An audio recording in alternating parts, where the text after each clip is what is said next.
Hello and welcome to United Report. This is your home for all the latest Manchester United news, match updates, transfer stories, and in-depth analysis. Stay connected and never miss a moment. Subscribe now to stay ahead with everything happening at Old Trafford. Manchester United's attempt to reach the Europa League final could be boosted by the return of 3 players from injury. United have been hampered all season by injuries, and they now face their most important 2 matches of the season against Athletic Bilbao in the semi-final of the Europa League. Ruben Amorim's side sit 14th in the Premier League, a competition they haven't won in for 5 matches, and are all in on the Europa League. They scraped a 1-1 draw against Bournemouth on Sunday thanks to Rasmus Højlund's 96th minute equaliser, but know that their league form isn't the priority right now. Lifting the Europa League trophy on May 21st would ensure Amorim finished his debut campaign with silverware and, more importantly perhaps, secure a place in next season's Champions League. United travel to northern Spain for the first leg of their semi-final against Athletic Club on Thursday, before the return leg at Old Trafford on May 8th. Amorim has already made it clear that he will rotate his side in the Premier League, and the Manchester Evening News reports that the game against Brentford on Sunday will see a much changed side. The team could also contain Amad Diallo, Matthijs de Ligt and Toby Collier, who are expected to return to training this week. Amad has not played since the 2-0 win over Leicester on February 7th due to an ankle injury, but did return to individual training last week.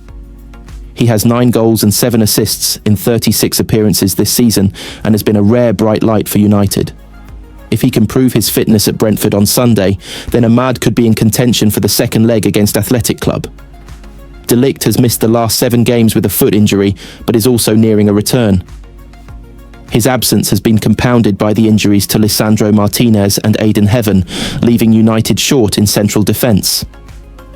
Collier was described as having small issue in his leg earlier this month and was only ruled out for a few weeks by Amorim. The young midfielder fits the brief of the kind of players the United boss is keen to hand opportunities to in the league. Left-back Harry Maguire and centre-back Tyler Fredrickson recently made their full debuts, while Chido Obi came off the bench when United were chasing a goal against Bournemouth. Amorim brought off Casemiro, Patrick Dorgu, Harry Maguire, Kobbie Mainoo and Noussair Mazraoui on the weekend, with one eye on the important game in midweek. If they can get past Athletic Club, who sit 4th in La Liga, and beat Rangers in the quarter-final, then a final against either Tottenham or Bodo Glimt awaits for United. Manchester United needed Rasmus Højlund to dig them out of trouble on the south coast, as Ruben Amorim's side laboured to a 1-1 draw away at Bournemouth on an afternoon where their bitter rivals, Liverpool, clinched a 20th domestic title. The Reds were always likely to rubber-stamp a record-equalling success at home to a brittle Tottenham team at Anfield on Sunday. And their crowning moment came just hours after United recorded another disappointing result. Antoine Semenyo, a summer transfer target for the Red Devils, scored against Amorim's men to nudge Bournemouth into the lead. Højlund popped up in second-half stoppage time to salvage a point for the visitors. Gary Neville admits the debate is over when it comes to deciding the most successful club in England now that Liverpool have joined Manchester United on 20 domestic titles. The Reds' latest triumph means they and United are once again level when it comes to league crowns. United had steamed ahead of their rivals under Sir Alex Ferguson. But their decline since his retirement, coupled with Liverpool's renaissance under Jurgen Klopp and subsequent success with Arne Slot, means there can now be no debate that the Reds are ahead of Neville's old club, says the former United defender. It should cause real tremors over at Old Trafford. The idea that Liverpool, which is obviously a great football club, will be the most successful club in English football after today, that really should cause heartache and pain. Because it took a lot to get ahead of Liverpool, Neville told those in power at Old Trafford ahead of Liverpool's win over Spurs. Ruben Amorim demanded more from his beleaguered squad after watching them rescue a point from the jaws of defeat away at Bournemouth on Sunday. The result means United continue to languish in the bottom half of the table. Amorim was far from satisfied after the final whistle and laid down the gauntlet to his team, saying they needed to do better in the final third after watching them spurn a glut of chances at the Vitality. Liverpool have moved level on league titles with Manchester United after rubber-stamping their status as Premier League champions with a convincing 5-1 win over Tottenham.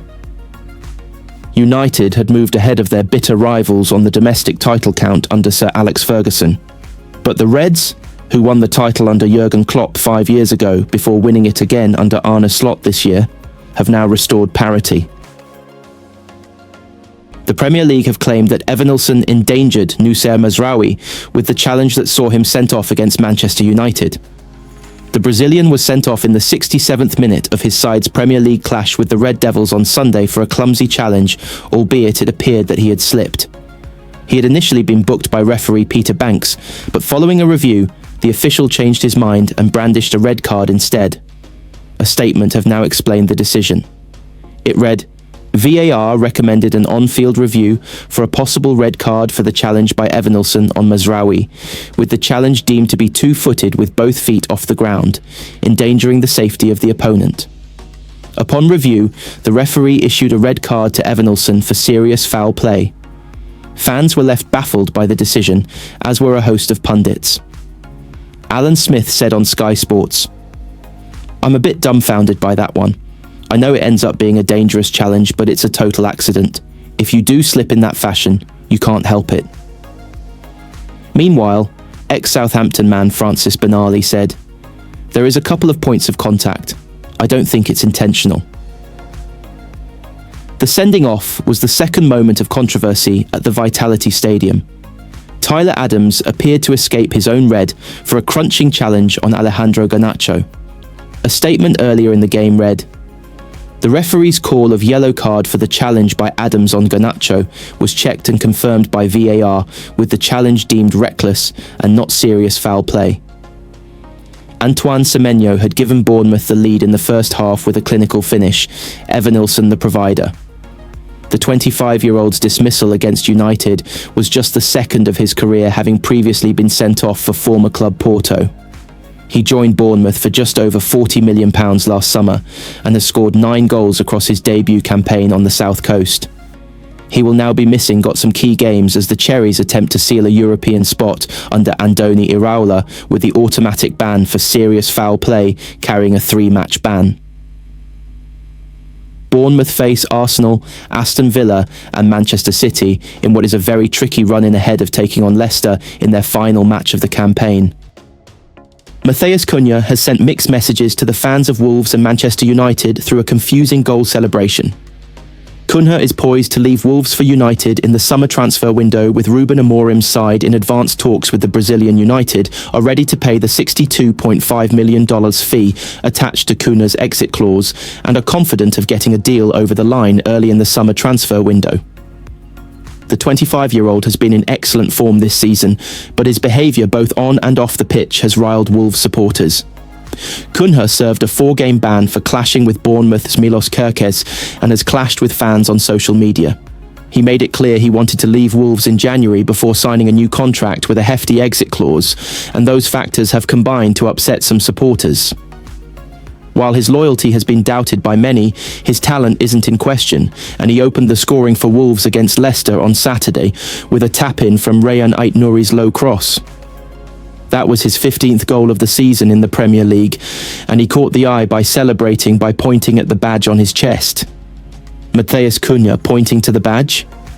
"Don't insult our intelligence," one Wolves fan wrote on X. Another added, "His move to Man United is on his mind. Let him get that sorted, because he clearly can't wait until the end of the season and play somebody that wants to be at the club going forward." But speaking after the 3-0 win, in which he assisted the other 2 goals, Cunha said, "We are very committed to this club, everyone, and want to show the fans our capacity. We're starting to get the points we deserve and show everyone our work." Asked about the Wolves fans, he added, "I always say that I am always happy to play for this team. Sometimes my emotion is too much because I love to be here. His goal against Leicester means he has joined Roberto Firmino in 2017-18 and Gabriel Martinelli 2022-23 as the only Brazilians to have managed 15 goals in a Premier League season. With 4 games left to play, he could still eclipse Liverpool's former striker and Arsenal's star forward. If he does leave, there is likely to be some unhappy Wolves fans, considering the way Cunha has gone about it. But Amorim isn't ready to talk about him as a United player, swerving the topic in his press conference on Friday. "I will not say nothing about Matheus. Because if I say I have to say yes or no, and not comment on that, said Amorim. We have to focus on this season, and the way we prepare for next season could change in these games, so it's difficult to predict what can happen in the future.